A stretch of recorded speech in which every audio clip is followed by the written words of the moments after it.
Hello, everyone. Welcome to Off the Charts, special episode Dan's album analysis and rating. Today we have Triumph Thunder 7, which comes suggested by at Roachman627. Before we start off, if you like this type of content, please like and subscribe. Tell your friends, hit the little like button and little bell to be notified when I publish new content like this. So every Wednesday, I am doing a deep analysis of an album suggested by you, the viewer. I didn't get any from last week's episode, but I did write down any other suggestions I had in the past. So if you want your chance to be in charge of what album I decide to do a deep analysis on, write it in the comments below. This Wednesday episode is all up to you, the viewer. Whatever album you want me to do a deep analysis on, write it in the comments. You're in charge. So today we'll be doing Thunder 7 by Triumph. Once again, suggested by at Roachman627. So here is the album. Released in 1984, produced by Eddie Kramer and Triumph. Triumph on this album, well, not every lineup, sorry. You have Gilmour on vocals and drums, Rick Emmett on vocals and guitars, and Mike Levine on bass and keyboards. So he suggested me either do Allied Forces or Thunder 7. So I wanted to do Thunder 7 because I've told him in the past that there are great songs and there may be some fillers in here. So we'll go song by song to let you know which ones I'm going to give a rating to. And of course, at the end, I will give a final grading regarding this album. So cheers to you all.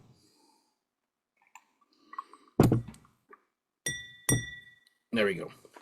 All right, so song number 1 off of Thunder 7. First of all, I absolutely love the artwork for this here. I'm sure I could have told you who it was done by, but now that I'm recording, I'm like, forgot. Oh, probably here.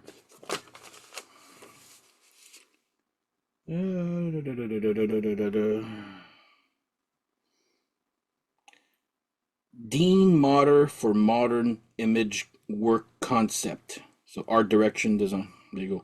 It's made by a company. Anyway, here you go, and here's the inside.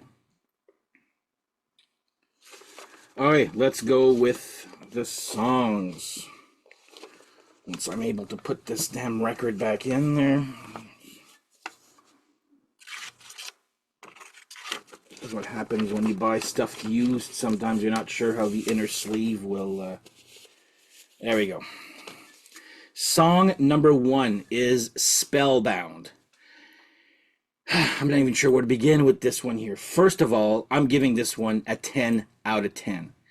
When I say I fucking love the song Spellbound, I fucking love it, okay? Like, it's one of those great songs. I love the structure. I love the... I absolutely love it. There's great keyboards, great everything. Great video, too. If you've never seen the video, go check it out. It's actually pretty cool concept. There's also the guy in the car driving by the girl who's spellbinding him, I guess. He's the guy. He was in Men in Tights, that Robin Hood parody, but he's also in Kiss Exposed. He's the interviewer. As I was like, oh my god, that guy again there. So, like I said, this album contains excellent songs. This is one of them, Spellbound. I'm giving this a 10 out of 10. Next up, we have Rock Out, Roll On. which if you compare it to Spellbound, it's nothing special at all. I will give it a 7 out of 10 for Rock Out Roll On, okay? Um, it's good. I'm still singing in my head. It's just because I'm comparing it all the time to the song Spellbound. Like to me, it's very difficult to beat. But again, stay tuned. There'll be explanations for this here. But Rock Out, Roll On is a good song, so I'm giving it a 7 out of 10. Then after that comes Cool Down, which again is a song. A lot of like apart from there's two songs on this album, maybe a third one. The rest are literally all deep cuts, which nobody ever talks about. So Cool Down, I'm giving that one a 6 out of 10. See, I like better a little bit Rock Out Roll On, just a little bit more. But Cool Down's good. Again, it's because I keep comparing it to the song Spellbound. And that's why I'm giving it a 6 out of 10. Then after that, we come. So I believe Spellbound was the first single or video. I forget which one came out first. Next one is the other video slash single, which is Follow Your Heart. And I remember watching that song as a kid and going, wow, like that's Spellbound and Follow Your Heart to me are those perfect songs. Yeah, I'm giving Follow Your Heart a good 10 out of 10 also. I love the song so much. Watch the video. It's the video where I was like, wow, now I see what Triumph could have been. I've never seen Triumph live. That's one of my big regrets in life is I'll never get to see Triumph live. I think by the time that this album came out or I got interested, they were already broken up. So with the version of Rick Emmett. But yeah, Follow Your Heart. Look at just the stage show and the lights. It's the lights that do it for me. I've never seen so many lights at a show, and it's like, wow. So yeah, Follow Your Heart, extremely catchy song, 10 out of 10. Okay, that is side one. Now comes side two. We have they call it a little trilogy sort of songs regarding time, okay, time travel or time whatever. So first one is Time Goes By. I'm going to give that one a 6.5 out of 10. It's a good one. It's a good hummable song. Again, nothing wow about it. Again, because I'm comparing it to Spellbound and Follow Your Heart, okay? But yeah, Time Goes By. Time goes by. Let me put it this way. When I first told my friend at Roachman627 regarding this album way back, I was like, my God, that album is just full of, there's two good songs and the rest is filler. Not so much anymore, okay? So Time Goes By goes 6.5 out of 10. Then comes one of Rick Emmett's little musical interludes. I have a love-hate relationship with his little musical interludes there. Whether they're talented or not, that's irrelevant to me. Is the song good? And next one here is Midsummer's Daydream. Okay, but when I say that this is Rick's best instrumental or my favorite anyway, there's no such thing as best or worst. It's what I find it's his best one. I'm giving that one a 10 out of 10 also. Wow, you say, what the hell? Look at it live. I have a video of the Sport of Kings, and I saw it live. If you just listen to it on the record, it's probably just like a 7 or 8. But then I watched it and I see how he plays the song. I was like, wow. I've never seen somebody. You have to go look at the video of Midsummer's Daydream live from the Sport of Kings tour, I guess there. It's what he does with not the picking hand with the frets. This one here, what he does this thing. I've never seen anybody play guitar like that. And when I saw that, I'm like, wow, what is that? So listening to it audio, I know I'm influenced by how it looked like live from the album after. But yeah, Midsummer's Daydream has got my vote as Rick Emmett's best little musical interlude. I'm giving that one a solid 10 out of 10 just because what he does on the guitar on that song, I've never seen any guitarist do that. And it just, especially at the end part when he does this, I guess it's, I don't know if it's flamenco, like I was like, what is that? I couldn't believe it. So anyway, 10 out of 10 for Midsummer's Daydream. Then comes one that I find is big time filler, is Time Cannon. I'm giving this one a 5 out of 10. Okay. Again, part has to do with that Time trilogy, which is separated by Midsummer's Daydream. I don't know why they said it was part of a trilogy. You can't put a trilogy and then in the middle put something else. But yeah, Time Cannon is, and I'm not even sure if they use the word canon correctly here, because a canon is like, from what I understand, is like, row, row, row your boat gently down the stream. And then somebody start row, row, row your boat gently down the stream.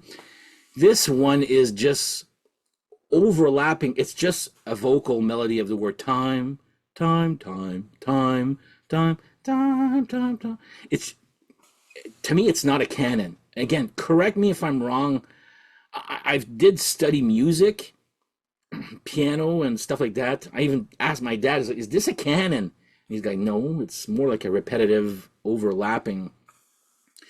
But yeah, Time Cannon is just a vocal song with the word time overlap. Like, think Sabotage when they did those little in the middle of chants there, like, or Morphine Child, those little vocal layers and layers upon layers upon layers. That's Time Cannon for you. Cool concept. This song is like, it's one of those easily skippable song. I do enjoy listening to it just for all the layers of the word time. So Time Cannon gets a 5 out of 10. Then Killing Time after that, I guess the third part of the trilogy. It's good. Again, I'm putting Killing Time a 6 out of 10. It's, again, you're going to be tired of me saying this, but I'm comparing it again to Spellbound and Follow Your Heart. How great, I like how fucking great those two songs are. And then Killing Time, when you compare to that, if Spellbound and Follow Your Heart weren't on this album, like I said, it would have been a good solid concept, I guess. But there would have been no standout songs to me anyway. So Killing Time, decent song. I'm giving it a 6 out of 10. Then comes Stranger in a Strange Land, which is probably tied with my favorite of the deep cuts, like Rock Out, Roll On. Stranger in a Strange Land, probably the third least popular Stranger in a Strange Land title. You got your Maiden that did it, and Ace Frehley, and of course Triumph. Pretty good song. I do like it a lot. It's probably, again, it's tied with my favorite of the the deep cuts, just like Rock Out, Roll On. It's the same, so I'm giving it a 7 out of 10. Same rating as Rock Out, Roll On. I do like it. It's a good song, but again, nothing at all compares to Spellbound and Follow Your Heart. And last but not least, we have Little Boy Blues, which is another Rick Emmett blues song, and that one absolutely does nothing for me. I'm giving that one a 5 out of 10. It's, again, I have a love-hate relationship with Rick Emmett's little interlude music instrumentals, he puts on albums. It was getting worse and worse as the albums came on there. Again, he plays well. That has nothing to do with me liking or not liking the song. It's just it's a song that really does nothing for me. Sure, it ends the album on a cool note, I guess there, but yeah, it does nothing for me. So 5 out of 10 for that. So the total for this album, again, this I don't want to compare it to, I've talked about Motley Crue's Girls, Girls, Girls, where it's that album is camouflaged by a really, really good song. I do enjoy this one a lot more than I do Girls, Girls, Girls. Wild Side is the song on Girls, Girls, Girls, and the rest is like all subpar material.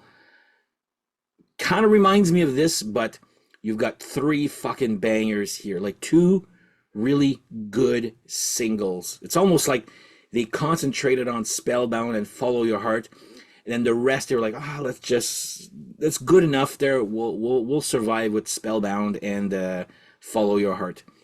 But yeah, the end result for this album would be 7.25 out of 10. Still not too shabby. I do love this album again just because of Spellbound and Follow Your Heart.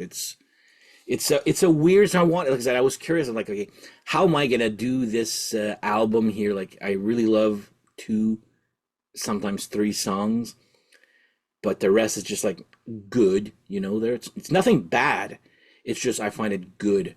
But those 2 standout songs for me are 2 really big standout songs. I remember back in the day, Follow Your Heart, the video was playing on Power Hour, the Pepsi Power Hour, so many times. And then, of course, time went by.